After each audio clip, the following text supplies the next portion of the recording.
Hey tribe, and welcome back to my channel. If you haven't been here before, my name is Andree. Hi, welcome. My video today is going to be about how to have healthy hair, things to avoid and things to do.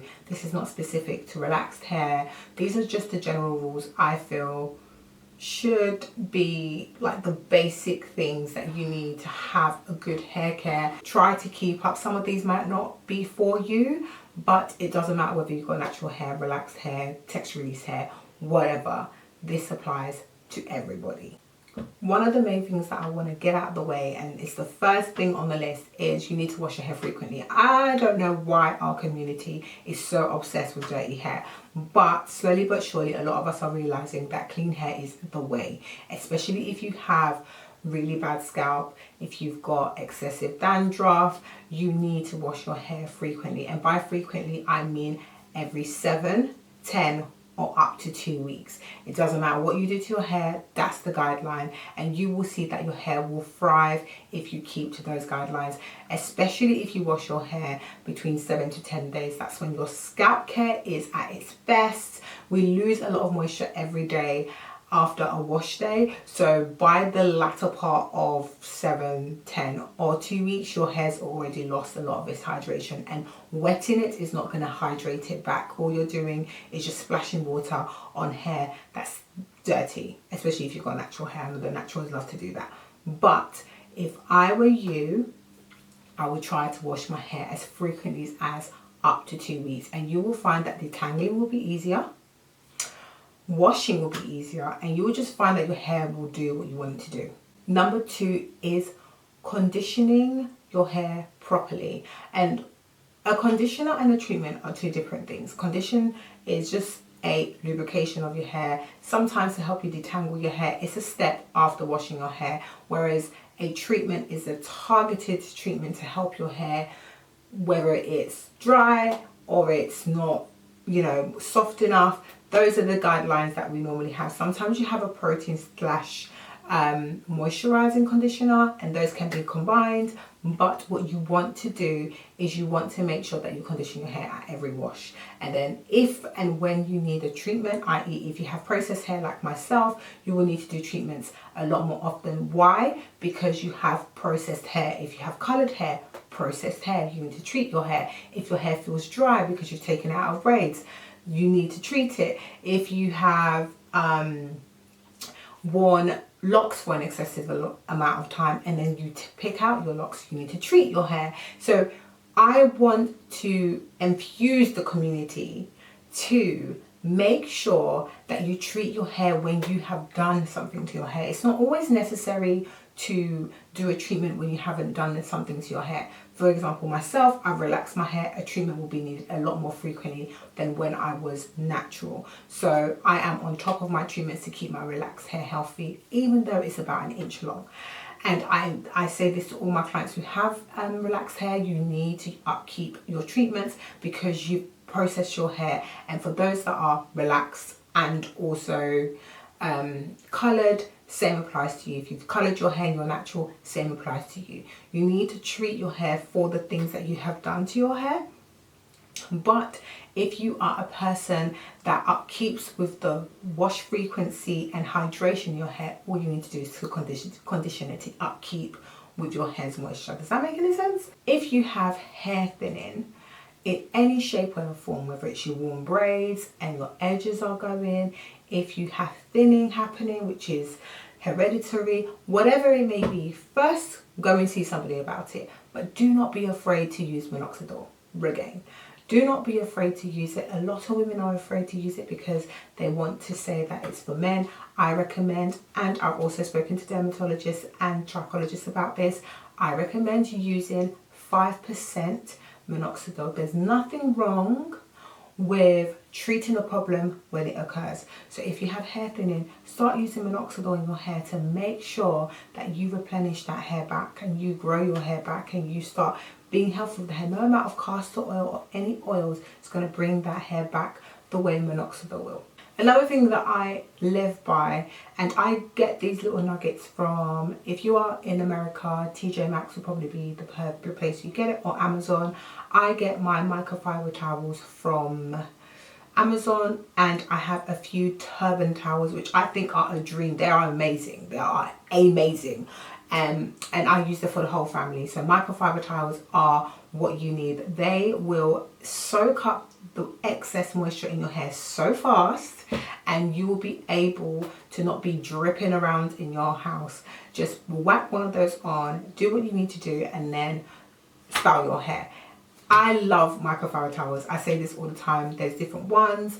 And they're super lightweight. They take in the moisture, and your hair will feel amazing. Cotton towels do not use cotton towels. They're not needed, but also they really snag at the hair. And when your hair is wet, as we know, it is more fragile. So rubbing something that is quite rough on it will only result in it being in the risk of breakage. Heat protectant is just this thing that we know we need to use, but do we always use it? I want to encourage everyone to use a heat protectant. No, a heat protectant will not save your hair if you have excess bits in your hair already. And by that I mean, if your hair is dirty, wash it before you use a heat protectant before doing something, because that heat protectant is not going to be as active as when it is when you have clean hair. Remember that everything happens in a sequence, and you have to have a good base to continue on to the next step. If you have clean hair and you use a heat protectant, both will work simultaneously. But if you have dirty hair and you use a heat protectant, the heat protectant is not going to work as it should because your hair is dirty. So I always recommend using a heat protectant. Use a heat protectant when you're blow drying your hair, use a heat protectant when you're straightening your hair, and use a heat protectant whenever you can, whenever you see necessary. I love using heat protectants that are in a spray format. I think that they spread over the hair a lot more. I like to use it at every section of when I do hair. So when the hair is wet, when the hair is dry but I'm about to straighten, when the hair is about to be blow dried, but I like to use a bit of heat protectant as I go. And I do encourage, if you feel like you may not have got all of your hair, and also doing it by sections. So it's just sections are what you need, but heat protectants are amazing, but in my personal opinion, they are amazing when you already have a good foundation, i.e. clean hair. One of the things that we always forget is eating healthy and being healthy on the inside is the thing that helps us have an overall healthy body, healthy hair, healthy nails. Supplements are not all the same. Well, not all supplements measure the same. Not all supplements are needed. And I want to say, especially in the Black community, if you have some sort of a deficiency or whatever, you need to make sure that you are eating right and drinking right. That will help. The inside will help with the outside, basically is what I'm saying. So if you are deficient in any sort of way, try and take things that balance that out and help you from the inside. So vitamin D, zinc, supplements are really important. I named those two because those are the things that people seem to ignore, but I have a lot of clients that have come in, and because of their vitamin D deficiency, they have lost hair or have hair thinning, and once they start taking their supplements, they start to see that their hair starts to grow back. I am anemic, and I find that the area in the middle of my hair, when I'm not really looking after my hair as much, I can see what that does to my hair. So being on top of my supplements and making sure that I have a healthy diet is definitely one of the ways that I keep that, and I really encourage everyone to do the same. Being healthy on the inside will definitely help. If you have anything that's out of balance, then you need to then seek out supplements, and also consult with your doctor about what the best supplements are. You want rich supplements that are going to do the job, and not just filler things that you think are doing the job but aren't actually doing the work. So always make sure you're well informed with what you are putting inside your body. I also want to add to the eat healthy / deficiency that hair care also really depends on genetics. You know, sometimes genetics plays a big part in how our bodies are or our hair turns out, and that's why it's important to follow a routine that suits your hair needs. Silk and satin The fabrics are also going to help with your hair's health. I'm always an advocate for smooth, silky fabrics, silk pillows, silk headscarves, satin headscarves, things that feel smooth on your skin rather than having pure cotton. It's good for the skin. Silk is good for the skin. Silk is good for your hair. And for those of you that do not like wearing a headscarf, guess what?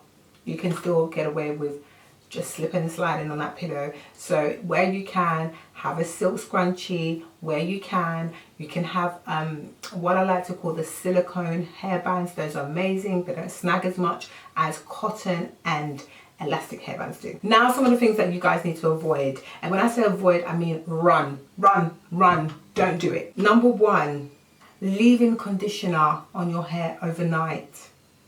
It stopped working half an hour after you applied it. So put a cap on, pop it under a steam cap if you can, and rinse it off within the time limit. Number two, you don't need to walk around with wet hair. It's not needed, okay? I know this is a thing that we used to do, but try, and I'm not talking about air drying your hair, because with air drying you probably have something on your hair. I'm talking about just whisking your hair into a wet style. You are fundamentally giving fungal overgrowth a real chance to grow when you leave your hair damp for a couple of days.